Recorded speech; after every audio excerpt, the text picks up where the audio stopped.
ज्येष्ठ पत्रकार श्री रंगराव बन्ने आदर्श पत्रकार पुरस्काराने सन्मानित। निपाणी तालुक्यातील बारवाड गावचे रहिवासी आणि तरुण भारत वृत्तपत्राचे ज्येष्ठ पत्रकार श्री रंगराव बन्ने यांना नॅशनल लायब्ररी, वर्ल्ड विजन संस्था मुंबई, बीपीई सोसायटी, साहित्यिक समूह कोल्हापूर, साप्ताहिक आम्ही मुंबईकर, काव्यायोग काव्या संस्था पुणे, प्रजासत्ताक अमृत गौरव पुरस्कार समिती महाराष्ट्र राज्य यांच्या वतीने आदर्श पत्रकार पुरस्काराने सन्मानित करण्यात आले आहे।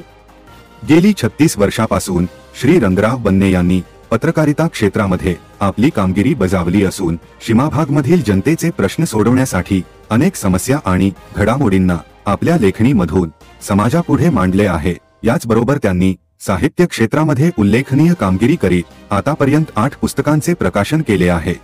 त्यांच्या साहित्य क्षेत्रातील सेवेसाठी आदर्श पत्रकार पुरस्काराने सन्मानित केल्याने सीमा भागातील पत्रकारितेच्या आदर्शामध्ये मानाचा तुरा रोवला असून विविध संघ संस्थांनी रंगराव बन्ने यांचा सत्कार केला आहे। जनतेतून त्यांचे मोठे कौतुक होत आहे। समाजकार्य न्यूजसाठी बारवाडहून संपादक संदीप कुरुंदवाडे।